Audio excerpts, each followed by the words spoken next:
Hello and welcome to the BurnCast. I'm Brady Byrne. And I'm Kim Cass. Today we're looking at a book called Love in the Time of Scorpions by author Chester D. Marshall. As always, any criticisms directed towards the authors or works that we discuss are exaggerated for entertainment purposes and are not meant to take it personally.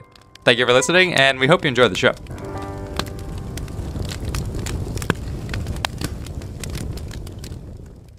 Let's talk about Love in the Time of Scorpions. Let's talk about Love in the Time of Scorpions. Now, sometimes when we finish a book, we are left with different emotions. Yeah. And these emotions range from deep depression, and most of them direct me towards the nearest window. Yeah, well, sometimes it's extreme jubilation. In the last couple of books, we've actually had lots of nice things to say, and I just want to prepare those listening for this one that will have basically nothing nice to say about this book at all. A lot of the books we finish leave us with a sort of complicated slew of, feelings like, this was good and this was bad. And no, this one, everything was bad and I don't like any part of it. But I will say that I'm not confused. There is nothing to misplace. There is nothing to debate about. No. This story was bad. It was bad. No, this is not one of those books where we're on sort of a middle ground with things. This is one where we've got another candidate for a worst book we've ever read on the show. And it's one that you come out understanding completely why it was written and what the author's intent was. And that honestly makes it all the worse, really. Yes. So what really drew us to this book is the cover. Yeah. And that happens a lot of the time. If you've heard the podcast, we often say that it's the cover that draws us. And it's quite spectacular. It might be the worst image. I mean, the laziest. It's definitely the laziest. I mean, it really is just a picture of a biohazard sign with a scorpion just on top. A square scorpion with its own backgrounds plastered on top of the biohazard sign. It's so lazy, it's insulting. And it's not like, it doesn't look like a lack of understanding of imagery, because some of the other book covers we look at, they seem to have some sort of lack of realization of how programs work. But this this is just like plain lazy. It's just one image, one Shutterstock type of image with another Shutterstock type of image planted on top of it. And now, it's just so like... I'm going to disagree with you here. I'm going to say this is not lazy, because laziness would imply that they just slapped something together at the end. But this was done deliberately, because the symbol on the cover of this book is also the symbol of the organization in the book. So he's thought about this, and he's thought, I'm going to make the organization symbol the same as my cover, and I'm going to spend time on that, but this is what it resulted in. Yeah, I am going to disagree immediately, because he didn't spend that much time thinking about the book either. So, That's true. Net input time very low. That is true. Well, let's get into what this is then. Love in the Time of Scorpions is a strange book. Genre. It's hard to pin down. Well, it's a self-insert. That's the thing. And that always makes the book awful. Yeah. Because then you're not writing the book for other people to enjoy. You're writing it for yourself to enjoy. Yeah. And that's really cross-compatible with other audiences. I mean... can we just get into it right now? Let's get into it, okay? If you have explicit sex scenes in your book, you've made me your enemy? Is that the right way to put it? I mean... Well, explicit sex scenes when you can tell that it's the author in the sex scene. Yeah, and he's pleasuring the women out of control. I mean, they're loving it. And they're telling him how fucking good he is. Yeah, and, all the stuff you never want to read anywhere by anybody. If you're the best writer, you don't want to read that. But let's put this into context. This is a book that takes place technically in the modern day, slightly advanced, of very topical political situations. This is a book about a pandemic ravaging the entire country of the United States, really, in the midst of a increasingly dictatorial Republican government. So that's what you get. This is not really a fiction book. This is the author's political fantasy manifesto. Yeah. Well, it's really a surface level political book. I mean, it's really taking the headlines of news articles you read online and compounding them into a extremely biased and an extremely unintelligent reproduction. And you can, it's so lazy. It's so lazy. Yeah. And when something is so lazily done, it's also so insulting to the reader because you're like, you didn't think about this. No. You didn't put time into writing this, so why should I put in time into reading it? And that's something that throughout this book, you never can get over. You can't get past the laziness. And it just feels the whole time like the author is pulling the finger at you. Like, that's what it felt to me. Like, I mean, if I wasn't reading this for the show, I would have put it down within 2 seconds. I mean, I would have never bought the book in all honesty, but if I had somehow come across this book on a bored Sunday in the library or something, I'm just riffing here. I would have put the book down within 2 sentences because it really is quite offensive. Yeah, but I would say that there is an extreme amount of pride in this book. You can just tell, because we're going to go through the first line here. This is how you're going to set up your story, your manifesto. The first major pandemic in modern times, called P1, hit with exponential force a few years earlier. The United States conservative government's incompetency, mistrust in science and medicine, bizarre beliefs, propaganda, the internet, international air travel, and most of all, an unwillingness for most people to adapt caused the most severe disaster in modern times. The U.S. economy crashed and almost burned. True colors emerged under a racist president, and a white glowed darkly. Bigots crawled like a swarm of cockroaches from a foul nest at midnight, having been hiding in so-called civil society for decades. Now, yeah, so, okay, so the major problems with what we're reading here is the amount of exposition that you get. Yes. Like, it's not as if we're really, we do follow characters, but they have barely, and they have nothing to do throughout the whole story. But the main problem is, for me, that the ideas that are presented, even within this first paragraph of exposition, that it's so what about the internet? What about international air travel? How did that affect? No, it doesn't matter. What was that like? Those are topical issues of the day, Kim. But what about international air travel? What about, an unwillingness for most people to adapt? Adapt to what? What people are adapting to? What are you talking about? Well, they're talking about the emergence of the Christian Constitutional Coalition, aka the CCC, which is a hyper-racist political party with their leader named Klutz. And if you're seeing any allegory between them and the KKK, then you're beyond genius, because that's what the author intended. Yeah. And if you're picking up on those sort of metaphors, man, high IQ. Yes. Now, the CCC wants to make a mandated religion called the wealth gospel.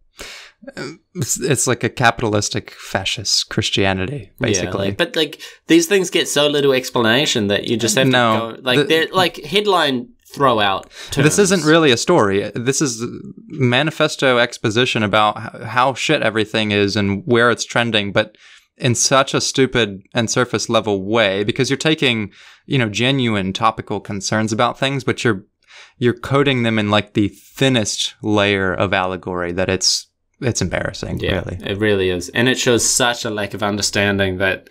I mean, yeah, you've got things like he's in the storm force, and that's not on the nose enough, but he basically is just like, they're Nazis. Yeah. And they're bad. Yeah.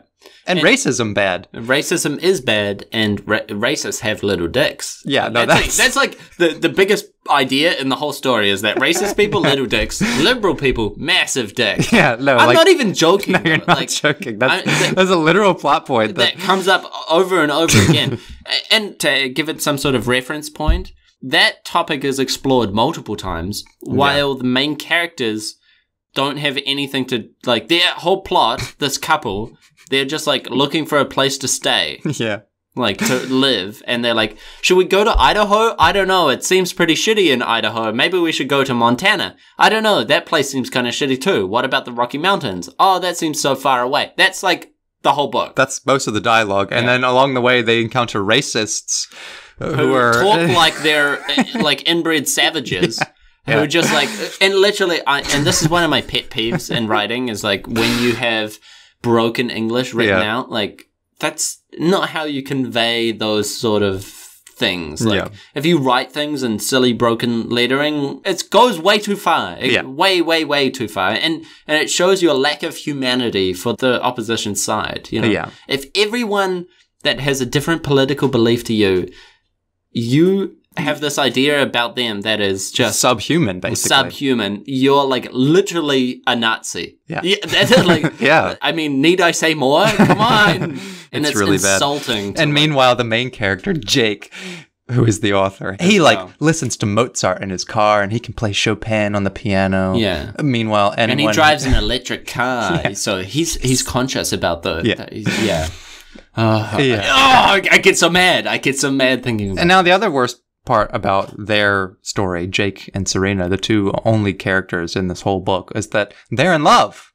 This is love in the time of Scorpions being the racists. Yes. And I'll give you a little snippet of their dialogue, and you tell me if these two people sound like they're really in love with each other. I love you. I love you too, baby. You cold? No, just horny. Well, that's good to hear. Lord, I love your boobs. Oh, the girls love you too. Serena loves Jake's body, including his cock.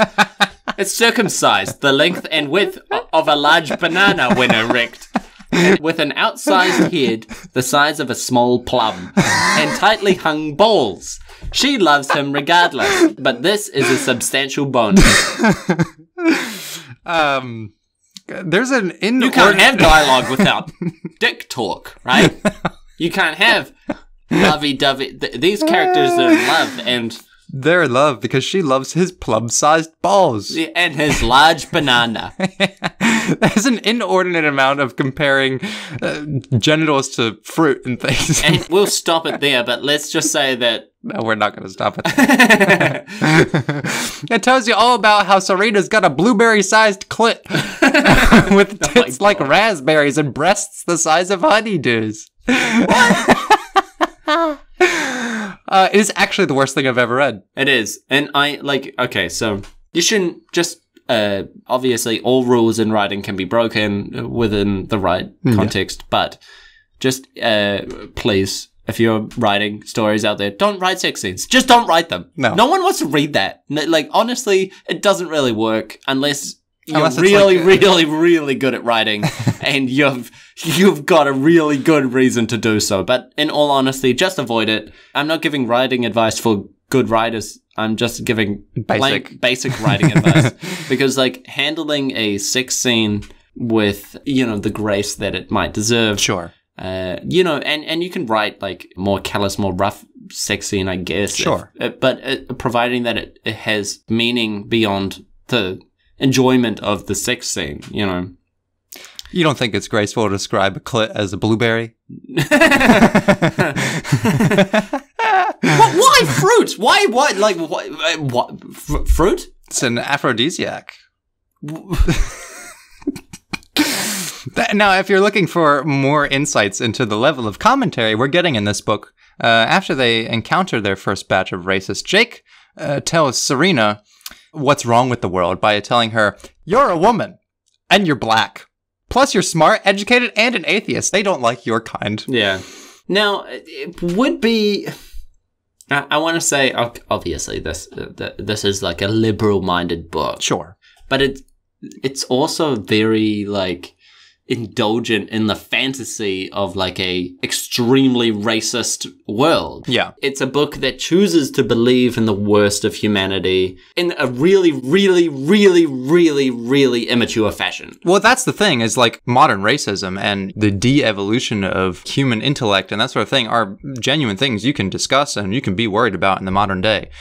But when you put them in such a comical sense, I cease to think you're really making a commentary and you're just jacking off your own political beliefs, basically. Yeah. I don't care what side you're on, but if you're going to portray either of them in such a stupid and very basic level, then I'm just not going to listen to it. I mean, the major plot point, if I want to put a plot point in this whole book, which there really isn't plot. No. Because everything that's happening in the world is just exposited and the main characters have no story really to go on. So there's nothing happening. It's just, should I bang here in the woods? Should I bang in the woods or should I bang in the caravan? And these people are racist and they have tiny dicks. Yeah. Like, but that's the main thing in the whole story. It's the dick comparison, and I'm not joking. No, the literal dick comparison between liberals and Republicans, basically. Yeah. You're not joking. That is the literal plot. The only plot is they're looking for a place to get out of racist country. And along the way, it exposits year by year, like what's happening in the world, which is one of the most frustrating parts because the only actual scenes that are written out are terrible sex scenes and terrible love dialogue. And everything else is just glossed over. It's like, yeah, that year was the day that they captured the president and executed him publicly. Yeah. And then they moved on. Like, but all the major plot points are just like, they have a paragraph where it's like, and then this Jesus character, called Christian, he came to power, and then, you know, he had his whole thing, and then in one paragraph, that's done. Yeah, and he had this harem of virgin girls and teenagers, stuff like that. Teenagers. Oh, he was such a bastard. And he had a small dick, so he threatened the girls with violence to not talk anything about his small penis. And then he launched an attack on the other parts of the Civil War states of America, and he lost that war, and then he killed himself by shooting his dick off and then shooting himself in the head. I'm not joking. That is the actual climax of this book. I keep having to say I'm not joking because it sounds like I'm joking, but I'm not joking. That's the actual climax of this fucking book. It's absolutely insane, really. I mean, when you try to break this down and you think this can't be satire because it's written with such confidence. I know, that's the worst part. Because I have a lot of love for amateur writing. Love people putting in effort and trying to tell their story in a weird way. You know, I appreciate it. Yeah. However, when I read a story like this, which is this like, look at me, look at my glorious book, and look at my penis. I mean, it's so big. Look at it. It's big and it's liberal. This is a liberal penis. Look at it. Feel it. You can hold it in your hands and hold it. Hold it like a banana. You know, it's got plums on either side of it. The whole thing's a big fruity bunch. And now, when you give me a book like that, my tongue is going to turn into acid. I imagine myself as a turtle, and my head slowly recedes into my shell, and I get more and more just... And now this story starts off with a ridiculous escalation of modern things, like the whole political sentiment and the pandemic and stuff, but it can't just be satisfied with that. It has to go the extra extreme by not only having a second world pandemic, not like a second wave of the first one, but like a literal second, completely different one at the same time. Giant tsunami hits, global warming, melting the world, the internet crashes, electric storms. Again, these are just glossed over in like paragraphs. Yeah. And then back to Jake fucking his girlfriend in the woods. Look how big his penis is. Yeah.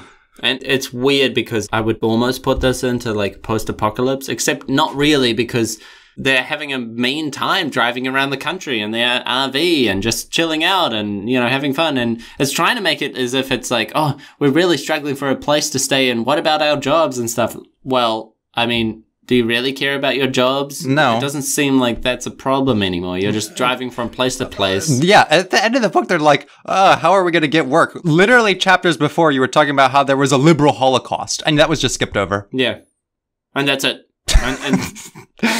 And then there's radiation, of course, and that kills their dog, which they euthanize with suicide pills. Yeah, and then they get a new dog in the same chapter. And it's just it's one of these weird books where plot points are just introduced and thrown out within the same lines. Yeah. You know, they had a dog and it died and they got a new one.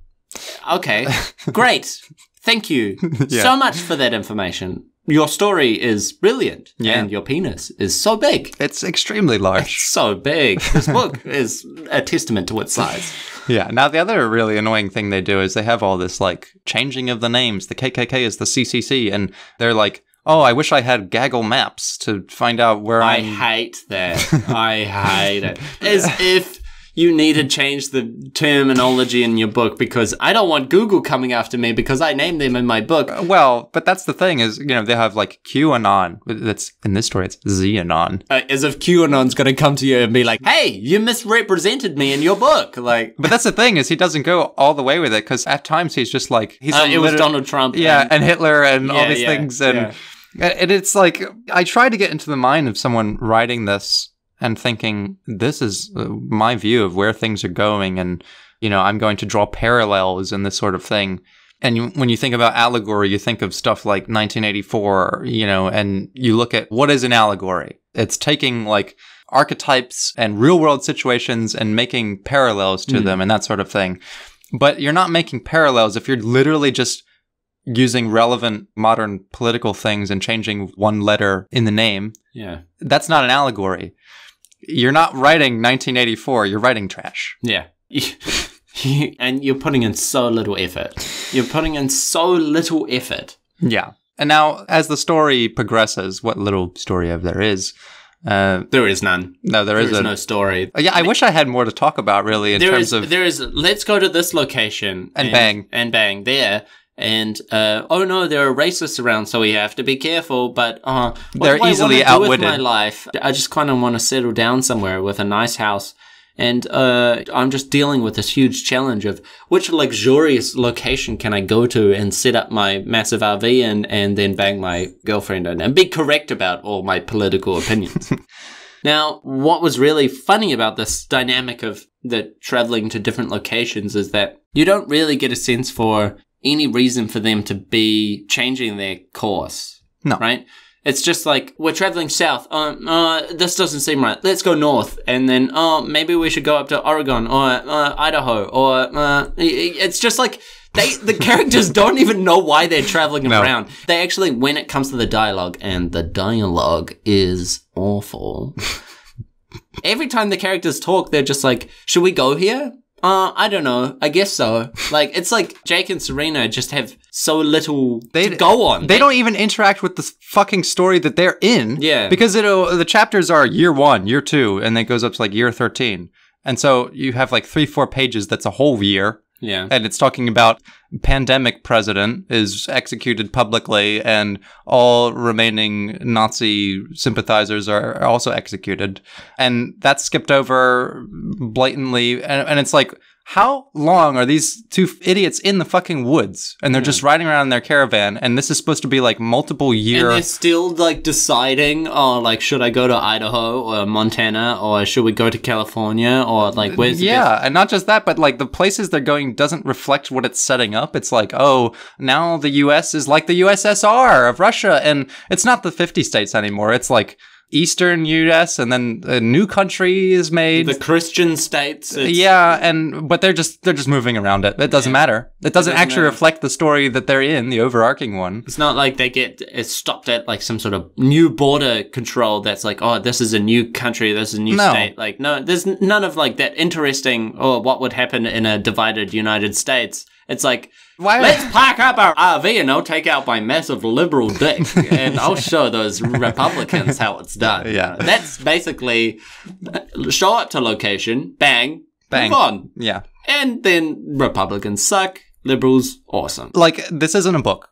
Let's just say it. It's not a book. If your writing sounds like this, a remaining cell of Storm Force in Georgia steals a large quantity of concentrated high-level waste from the Savannah River. They construct a radioactive fertilizer bomb by mixing the waste with hundreds of pounds of ammonium nitrate and packing it into the back of a rental truck. They try to cross the border into the U.S. with the intent of detonating it in the new U.S. capital of Alexandria. However, they're easily caught because they didn't think to line the truck with lead. They're returned to Mexico, where they're imprisoned for life. Okay, so you've got Storm Force, Georgia, bomb... And no, it didn't work. It didn't work. There's a new capital in America now. Fuck you. Yeah, fuck you. And okay, let's get back to the banging.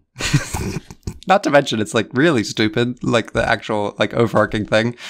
The remainder of Storm Force members and similar white terrorists in the new Mexican states are subsequently tracked down by the Mexican government using their phone, email, internet, and other communications and imprisoned. It's fortunate the terrorists are largely ignorant with regard to communication technologies in existence for decades, and which any intelligent person realizes aren't private. And so you wonder, how do these racist Nazi brain-dead idiots, how can you present them as world dominating forces when they are so stupid they can't even... They're inbred savages that are roaming around, all they care about is shooting guns. But they literally control the world now. And they literally control the world now, and what's going on? It's nonsensical, really. And we're introduced to a character called Christian, who is like a cult leader type of you know, dude. I mean, it's so unimaginative. He's just like, I'm the second coming of Christ, and you all follow me now. And he's the guy that shoots his own dick off at the end of the story. But he literally becomes a prophet god by using internet. It just seems to skim over. Like, it's not explained. I put myself in the position of the man writing this book, and it's so obvious to me that he's just reading these news headlines and he wants to write how he's like, yeah, and then all the Republicans, they get their dicks shot off and I bang my chick. And it's just so like, so self-indulgent and so stupid, and just nothing makes you more frustrated and angry when you're reading something like this, because it's like, imagine eating a cake. Yeah. You know? But it was flavored for one person in particular, and no one else is going to like it. And they give it to you, and you buy it from them. Yeah. This is a me-flavored cake. Only I will enjoy this, but I'm going to give it to you, and you're going to buy it from me. And guess what? You're not going to like it. And it tastes like shit. It tastes like shit. Now, the other important plot point in this story, if you could call it that, is throughout their travels, Jake and Serena end up somewhere trying to find their new haven. And they meet this other lonely girl whose husband died from racism. Or something like this. And she's like a masseuse. Of course. And she's a pretty... She's pretty. Her name's Joni. Yeah, she's a pretty blue-eyed, blonde-haired, very fit and very sexy. Yeah, and so she's so liberal and so sexy. And of course, she's like the most fertile of the liberals. And she... Well, we have to set this up. So they meet her, and you know they're weary from their travels.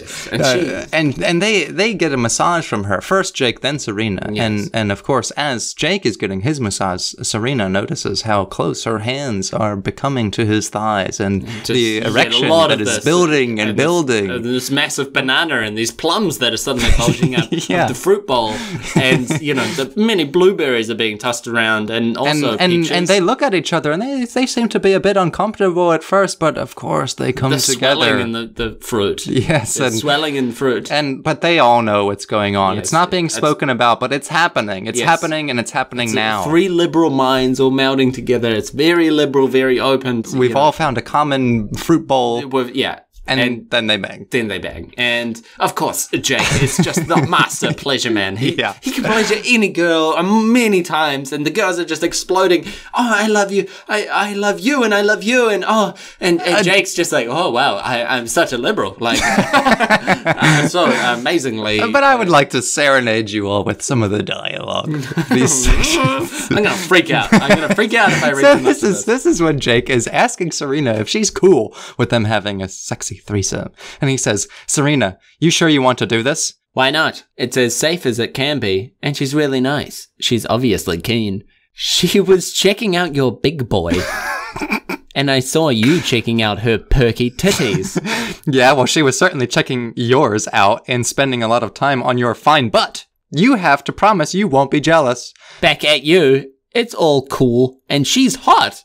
Remember, I had girlfriends before we met. You've made me happy, but I am curious.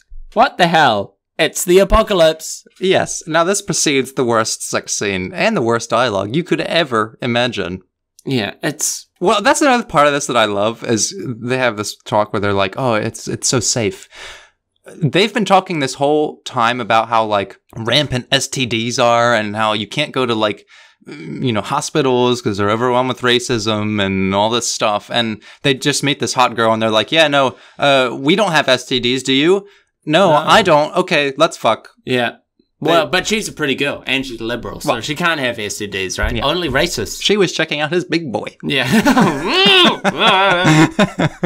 And yeah, that, like, the most frustrating thing is that it spends pages and pages fleshing this out, but it doesn't flesh out, you know, the rise of Christian fascism. Yeah. Because why would you? Why would you flesh out the ethno-state of Nazi criminals? No, why would you do that? We need to talk about the STDs and Well, no, just forget that. It was just bang. It was just bang. It was just bang as soon as they meet her. together. But again, this is a sort of double up on the fact that Jake and Serena in the early chapters, they talk about their STD history as well, and they get documentation, and they sort of, it's like, is that really the sort of priority you have? It's like, okay, Brady, you're in the apocalypse, yeah? You've met this girl, and oh my God, the racists are controlling the entire country. Liberals are literally being put in concentration camps. Yeah, you have a legitimate concern that this lady might be in some serious trouble. So what's the first thing you do? Where's your STD chart? I need to know if we can, I need to tell her that I'm infertile so I can just jizz everywhere. He brings that up multiple times. Yes, no, he does. And, of course, meanwhile, Jake's, super sexy black girlfriend tells him how much of a stud he is. And she pleads with him to bang both her and the new girl. And they all agree. And they become a throuple together. Yeah, I hate that word, throuple. It's used multiple times. It's awful. It's the worst word I've ever heard. And now, of course, sounds like a goblin relationship. No, of course. Yes, I was in my throuple before in the grotto. Yeah, I was having a throuple with my grotto broodmare, Now, of course, Jake is a fucking sex god because Serena tells him, this is actual dialogue, I don't think a lot of men could keep up with us ladies. And then they reveal their mutual love for Joni. And she reveals that she loves them too. And it's all written in this way. We've fallen in love with you. I love you both too. I would have thought it was obvious. We just wanted to get this out in the open. We want to make a commitment to you. Do you feel the same way? I was hoping we would talk about this. Yes, I do. Without qualification. That's really good to hear. There will be a period of adjustment. Now that sounds like a loving... That's a real person talking. That's a real lady. Yeah. Hello, my name is Joni. I love you. I gave you massage. I saw your banana. You are a sex god, liberal Jake. And now, it's not just their dialogue, it's also the narration after they bang for several pages. This is the final climax, if you will, to that passage. They all break down in tears of happiness. They make tender love and cry again afterwards. Crying means it's emotional. Yeah. That's meaningful. Wouldn't it be nice if they explored like a relationship with three people and like what kind of dynamics that could hold and what the social implications of that would be in the apocalypse, and also exploring, the forced aspect of these are two well-adjusted to the apocalypse people who have come across this lonely girl, and her expertise is in massaging. This doesn't really have that much use in the modern age, and of course she's going to want to stick with them because they are surviving out in this wilderness. She's quickly becoming dependent on them, and so, is the love that she expresses really real for them, or is it more out of just a self-preservation act? No, fuck that. No, don't explore that. She's just a nympho. Yeah. She's just a nympho now. She's just a sex freak. Yeah. They're a throuple now. They're banging, and they have a dog. When you're writing a story and you're coming up with these character flaws or the conflicts and struggles of the people that are involved in this tale, the thing that Serena and Jake, their real struggle is that they're both obsessed sexually with each other. It's a power couple, Yeah. It's really like, when we make love, like the whole world knows about it. And we can't even believe it to be better than it is right now. Yeah. But now that we have a sexy massage lady. Now that we're in a throuple. Now that we have a good old grotto to go and have a throuple in. We're just going to throuple all over each other. Yeah. Now, Joni's sexy and we have liberal throuples. We throuple all over the place. I hate it. I hate that word. So instead of actually exploring this concept, here is the kind of depth we get in the narration. This is how they describe the development of this throuple. They all love sex with each other. As Serena and Jake become more flexible via yoga practice and more mentally and emotionally calm via meditation, they became even more turned on by each other and by Joni. They all build steps with each other towards enlightenment. Serena and Jake also return to their horny boulder days because they're living in a house, and it's a lot easier to have sex compared to the camper or outdoors. Joni finds Serena and Jake to be thoughtful, caring, uninhibited lovers with tremendous libido and endurance, as well as willingness to experiment. aspects that her previous husband was not gifted or comfortable with. The only man that can really do it is Jake. Yeah, I mean... She realizes she was never previously fulfilled in a sexual sense. Serena and Jake fulfilled each other in the past, but they find they are now more fulfilled by having a sexual and emotional relationship with Joni. It's a satisfying relationship for everyone. Now, Kim, when you're sitting down to write a story, maybe you would want to write some of these things out in scenes. You could use a scene to maybe put them in a scenario where you kind of demonstrate to the reader that they're all satisfied by each other and it's an emotional connection. They're doing yoga, for example. And you could write that scene out, for example. Yeah, you could write that scene out, or you could just say that it happened. Say that it happened. You could just forget all of that. I mean, why would you? It's much faster. You know what you should write out, though? The actual banging. Let's write out the actual banging. Let's write out the banging. And the dialogue. Let's write the dialogue out. And you know what else we should do? Describe body parts as fruit and vegetables. It's fruit and vegetables, yeah. Because nothing gets the image better into my head than describing something as a long carrot. Or a perky peach, or a half-rotten blueberry. I don't know. It's a bizarre... Yeah, well, I mean, again, there's really not much more plot to this. It glosses over all the political stuff, which would be much more interesting to explore.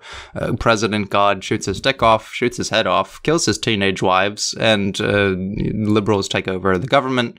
And who cares? Because it doesn't matter. The author didn't care about it, so why should we care? No. The last thing that happens is some scavengers show up and shoot Jake, and then Joni and Serena and the dog cry together.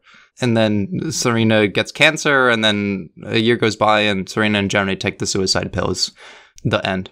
And good. I don't care. I don't care about any of them. Sex and fruit-obsessed lunatics.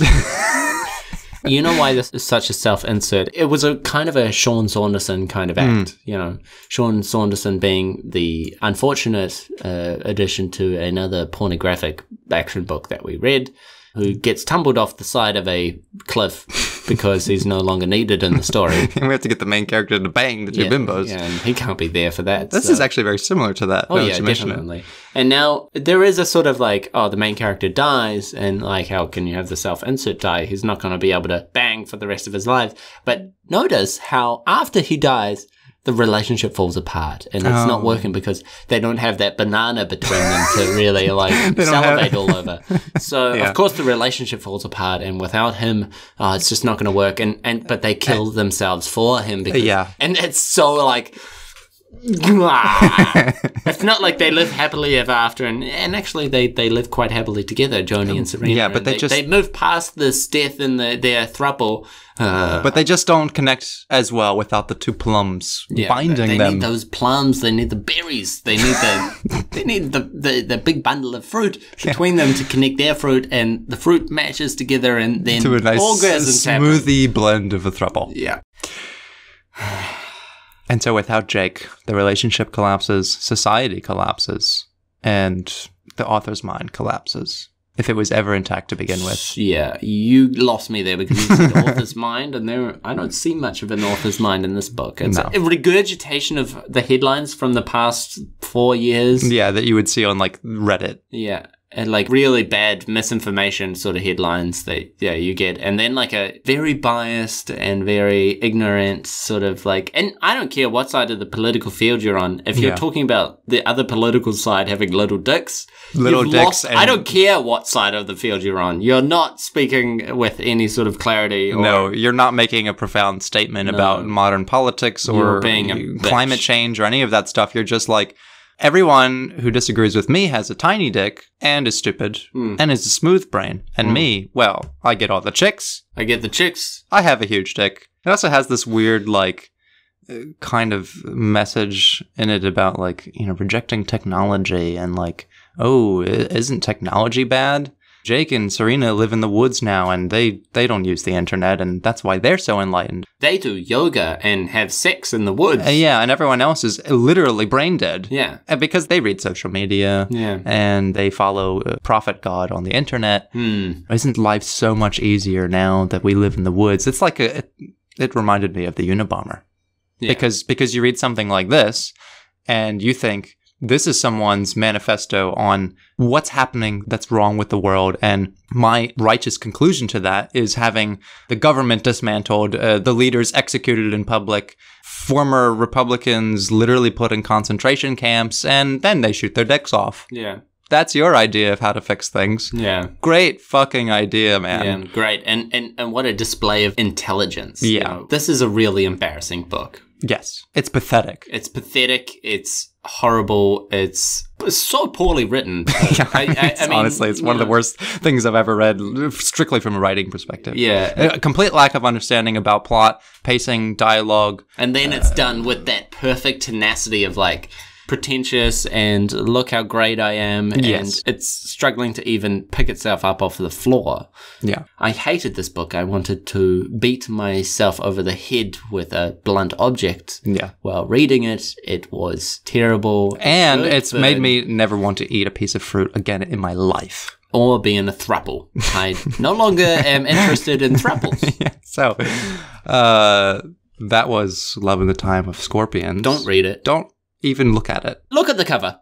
Yeah, well, I would say yeah, at least look at the cover because that is funny. Yes. And you can see that pretty easily through our show. And yeah. So we've done everything you need, everything you could gain from this book, we've delivered to you. Don't read it. Don't give this person money. No, don't do that. And when you're spouting your political opinions, keep dick size out of it. Yeah. Because you'll make yourself more credible. I mean, you just... Generally, talking about penis doesn't bode well for you. Now, I hear that podcast quality is directionally proportional to dick size. Yes. Now, that is true. The longer and better quality of your podcast, that is obviously a direct indicator of the sort of length and girth of what those podcasters might be packing. I'm just, this is something I'm speculating on. Yeah, we're just speculating, just like the author was speculating. Yeah. I mean, but podcasters in general, most likely, very well thought out, big brains, big picks, big dicks, plum size things going on. Multiple wives. And that's okay because, that's a paradise for, it's a podcast of paradise. Emotional. I think we got a story here. Yeah. Maybe two podcasters going out there, having many wives, enjoying the lifestyle, the podcaster lifestyle, having many microphones, many big, long Wait, there's a problem with this though, because how can you be a podcaster on the internet if internet bad? We put the podcast. Oh, it'll be radio. It'll be AM radio, not even FM. No, it won't even be FM. No. It'll be AM radio podcast. Public access, something of the sort. It'll be our own frequency. We'll have, and it's totally organic. We can have a garden out the back, and we'll enjoy. Our wives will be running around. A fruity garden. Very fruitful. Very fruitful. Yeah, very fruitful. The podcast quality and growth very fruitful. And that those radio waves going out there to the world, they'll spread our seeds. They'll spread our audio seeds. Yeah. And that'll bring more of our flock to us, and that way we'll garnish the fruits of our labor. The fruits of our labor. Yes. Well, if you're interested in the BurnCast going forward, you'll have to catch it on the radio, I guess, from now on. Yeah, we're going to be AM from now on. Yeah. We really know what we're doing. Right? Yes, yeah, we do. Thank you everyone for listening and supporting the show. We really hope you enjoyed it. If you did, be sure to subscribe and join in the conversation with us on one of our platforms. You can find us on Discord, Twitter, and Reddit, and we also stream live on Twitch. You can support the show through Patreon or just by sharing the show with your friends. Thanks!